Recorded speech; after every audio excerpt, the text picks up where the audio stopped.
friends, this is Bijou Baker. I'm Maria. Today I'm going to show you Swiss buttercream. Okay, so my cake decorating friends, get ready because we're going to have some fun in the next few days. There's several different types of buttercream. You've got the Italian meringue buttercream, which is a completely different, a little more complicated. You've got the American buttercream, which is just shortening, powdered sugar, and a little bit of liquid. That's good. That's a perfect beginning shortening. It's easy, it's inexpensive, and it's good. This Swiss buttercream, it's going to be more, it's going to look and feel and taste a lot more like the stuff that you buy at bakeries. When you get a cake, it's that taste. I really like it. Homemade, so much better than the store. It's a confection, so it's going to be sweet. You have to know that going in. I get a lot of, substitute requests for, sugar or honey. You can substitute anything, knowing very well you're going to change the entire recipe.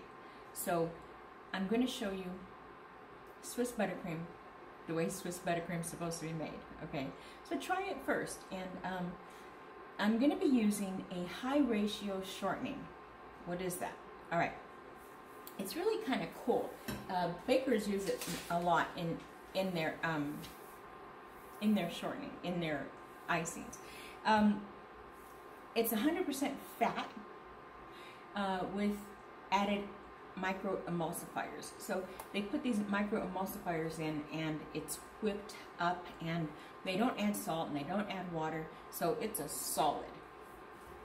The emulsifiers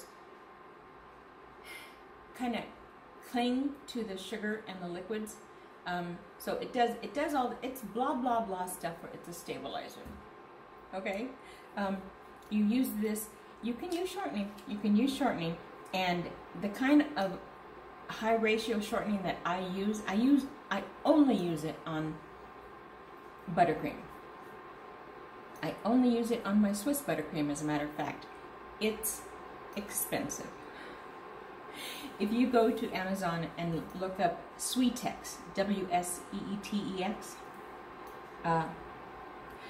just look and say, ha ha ha, who's going to spend $120 on a little bucket? It's expensive. It lasts a long time. So unless you're going to do like a high volume of, if you're doing cakes for profit, then invest in it. You'll be glad with the result. Yeah, it's just a stabilizer. Your shortening, regular shortening will do. I just kind of like the looks of this.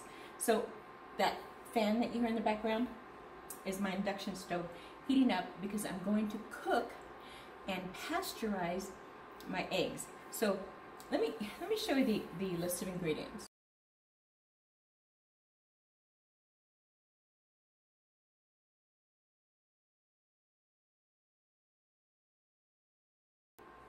Okay, so the reason I say a cup of egg whites is because I don't know what size egg whites or eggs you're going to use.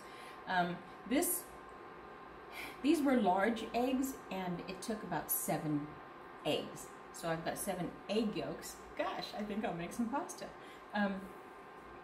So yeah, you need a cup, and this is by weight and volume, much more measurements broken down.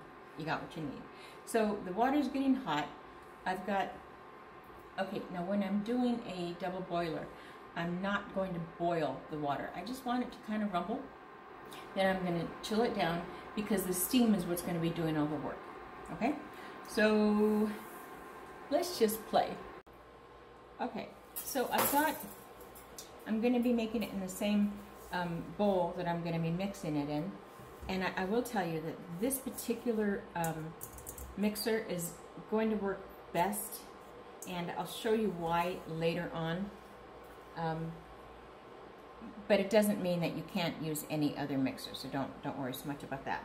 All right, so just going to put in the egg whites and the sugar. I'm just going to mix it. So I'm going to cook it over a double boiler, and I'm going to get it to 165 is the temperature to pasteurize eggs. You're gonna see this, it's really white and grainy. As it cooks, it's gonna get like an off-white and very clear. So let's get this onto the double boil. Now, this is not gonna fit because of the handle. You see that? So I'm gonna tilt it. That's all, and that's perfect. It's got a nice, good, snug fit around here so the steam will not float up and get into the water. That's exactly what I want to avoid. And I'm just gonna mix. Now this part, I'm just gonna go ahead and put on fast speed because it's gonna take maybe about 10 minutes or so. I doubt you wanna watch this. But let me see if I can show you. Here, I'll do it this way. All right, and away we go.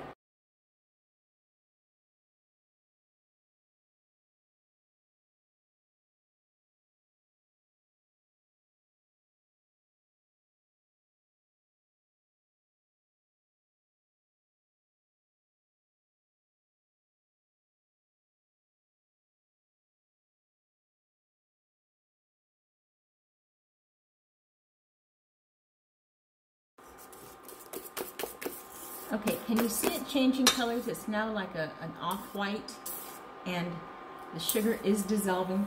And you do want to make sure to periodically go and scrape the sugar off because this is the bowl you're going to be making it in.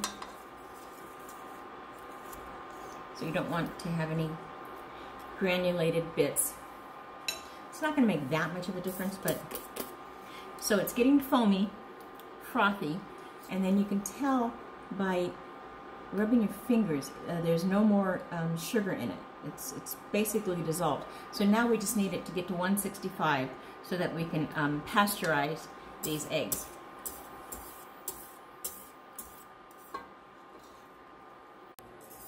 Can you see how frothy it is? It's pretty frothy.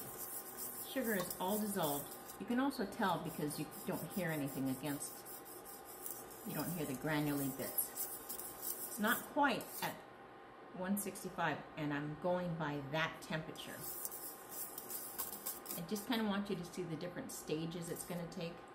You can see how milky it looks. Kind of neat. A little bit more. Okay, this is done. It's got to 165. 165 is what I meant all along, regardless of what I said. 165 is the pasteurizing temperature. And now we just whip it. I'm going to show you a few tricks for this, but for the most part, we just let this go.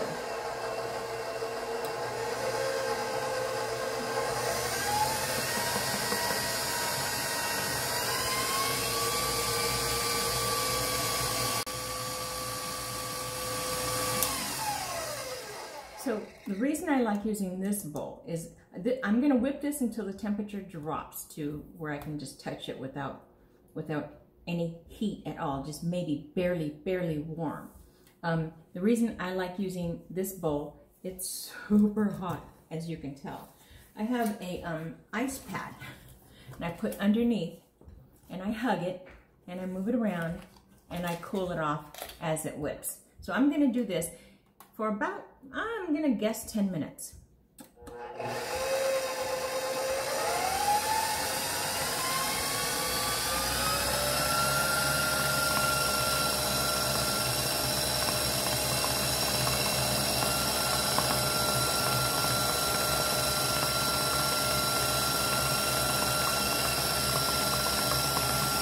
All right, this is perfect. It's glossy. It's thick. It's like stiff peaks. Let me see if I can show you. Can you see that without me having to take it all the way out? I'm being lazy. So I'm going to whip it. It's really cool to the touch. It doesn't even feel warm on my fingers, which is what I want. I'm going to be adding the butter, and I've already cut it into pieces only because I had a coal, and I just decided to cut it when you put it in, you want to make sure that let me see. When you touch it, there's a little bit of a give, but definitely, if you see it melting, put it back in the refrigerator. That's not what you want. You're going to really break this buttercream if you use it that way. So you want it soft, but I want you to see all the way inside, so I'm kind of really stretching it. All right, I'm going to just add it. The mixer is going to be loud, so I'm going to just quiet that off.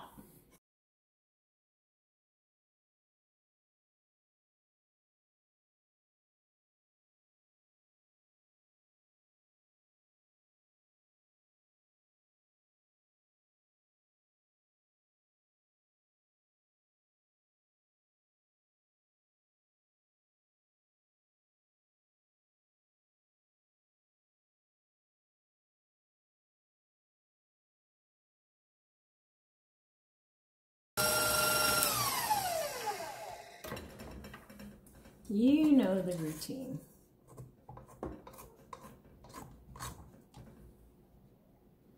This part is gonna get messy. It's just messy. This is almost, before I put the butter in, we're almost at the place where we could make marshmallows. So you know we're looking at a sticky mess. Now I want to tell you, when you're making this, it's gonna look, it could very well easily look like it's breaking, which means it looks crumbly and it looks chunky and it looks like sour curds. Don't worry about it. Believe it or not, that's part of the magic. So let it do that. We're not done with it yet, so don't worry about how it looks now. So let's go ahead and put in the rest of the butter.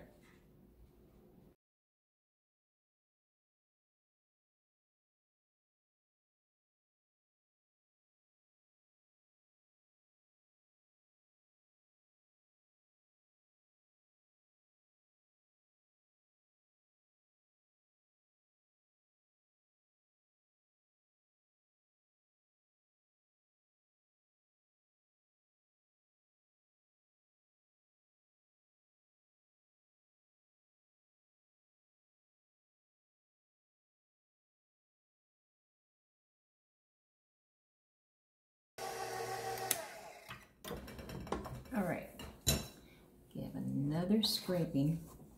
This looks good. It's really interesting because it doesn't always curdle. It doesn't always break. But if it does, don't worry about it. If it doesn't, don't worry about it. All right, so I'm going to clean the bowls as best I can right here, and then I'm going to add in the vanilla. And then I'm going to do the same thing with the shortening, bits and pieces at a time. Let me just blend this first.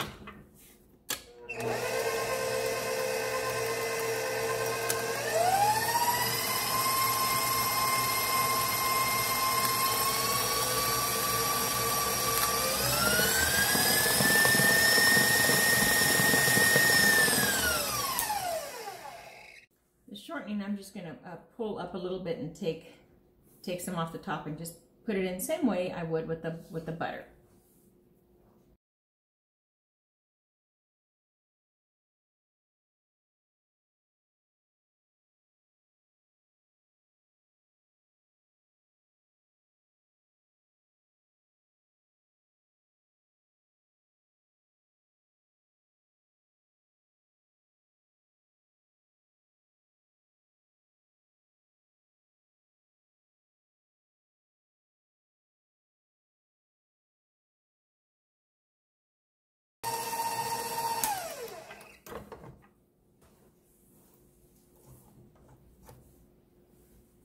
So far it's not breaking, but I'm not worried about it if it does. I'm not done with this icing, so I can't expect it to be perfect yet, right?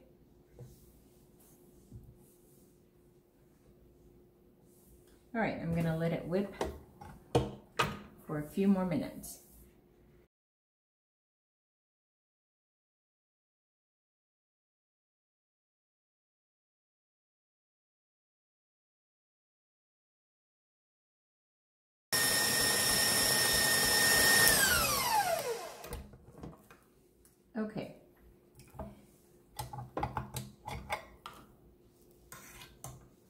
That is beautiful.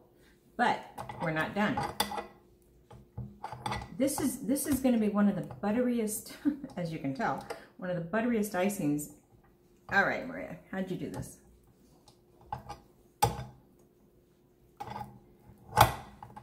Well, that hurt. my pride. It's going to be one of the butteriest icings you'll make, but man, it is so delicious. Now, with just the butter, you're going to be in trouble if you just leave it at this. We're going to add some powdered sugar. Yes, we're going to make it sweeter. So I've got between 2 and 3 cups. I'm just going to put in 3/4 of this. If I need more, I will put more.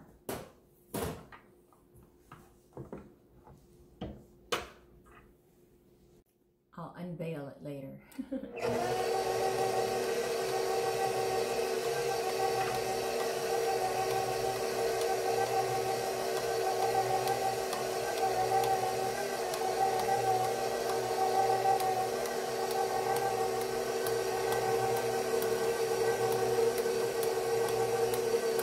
Obviously, I'm going slow just because of the powdered sugar.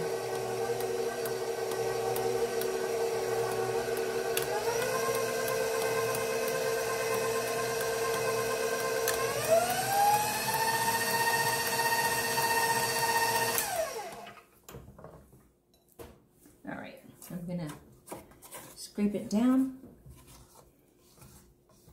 Then I'm gonna leave it alone, and I'm gonna let it mix for about 7 to 10 minutes. I know it sounds incredibly long, but it has work to do, and I need to leave it alone.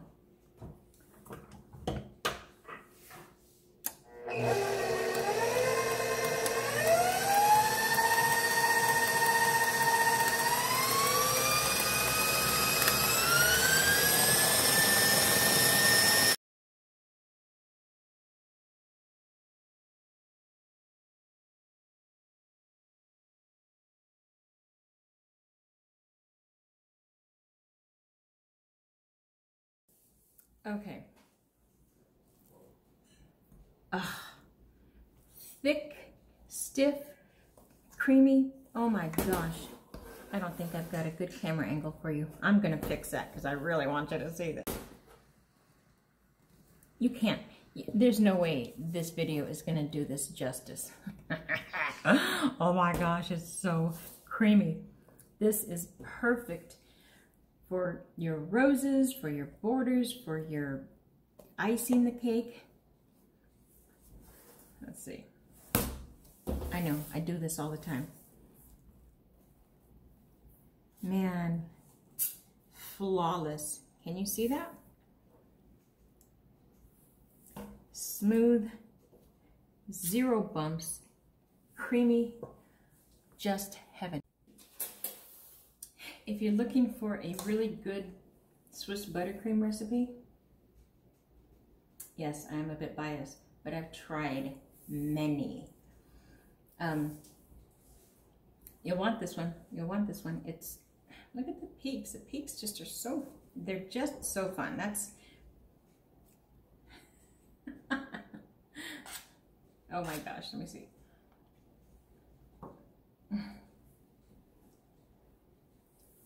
It's so creamy and buttery. I'm gonna have to move my taster spoons over here. I'll just keep getting a new one each time. Before you know it, it's gone. That's it, guys. That's it. So stick around because we're gonna use this on a cake, and I'm gonna show you a ton of tricks and tips that are so easy. If you've ever wanted to start decorating a cake, stick with me, baby. I'll take you places. This is the beginning. All right, my friends, that's it. Until next time, happy baking. As soon as I signed off, I realized I'm going to get a ton of questions asking how to store it in an airtight container. Now, when I store my icing, You know what? I'll show you. I'll show you because I'm not going to use it just yet. So I'll show you how I store it, and then you guys can do the same if you like. Okay, first off, I want to speak directly to, oh, I don't know, Jean, Beauty and the Stamper, Denise, her assistant. You know, you get stuff and you know exactly where it's at, and when someone borrows it, it's gone, and oh, we'll bring it back and have yet to see it. Yeah, that's my icing container. So, here's what I'm gonna do instead. You make do or you just get out. So, come on. Oh my goodness, it's a good thing I love them like I do. All right, I'm just gonna put it all in a bowl. Ugh. That is so creamy. And you know me, I get every last drop of anything I'm using. There's a reason I make it. I make it because I like it.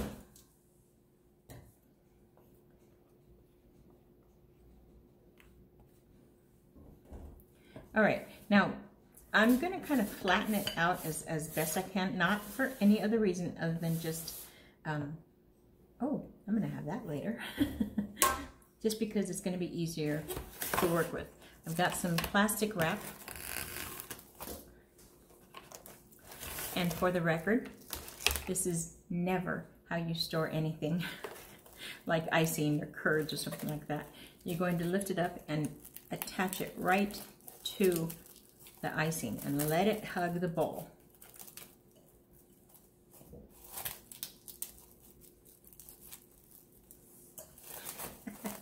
I can already hear my niece and my daughter. What? Wait, what?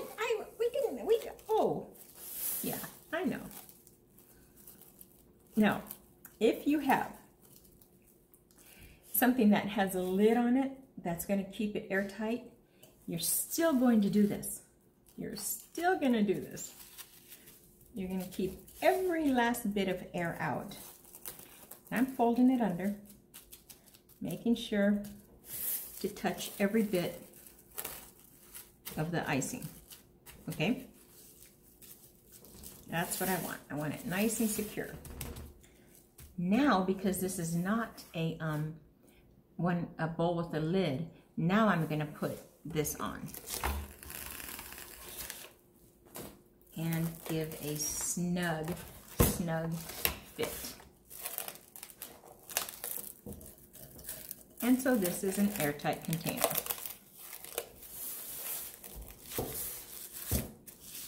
That's it. So it will stay like this for a while. It'll stay. You can even freeze it like this. Keep it in your refrigerator, and you do want it chilled. If you're not going to use it today or tomorrow, chill it. You can keep it in the refrigerator for at least 3 months and maybe 6 months for the freezer. The day before you're going to use it, take it out. If you're going to freeze it, take it out a day or two before. Re-whip it, and it's just this good. Who knew, right? So give it a try. If you're looking for a good icing, this is the one to start off with, guys. Be brave, be bold, be you, bijou. Okay, my friends, this time for sure. Until next time, happy baking.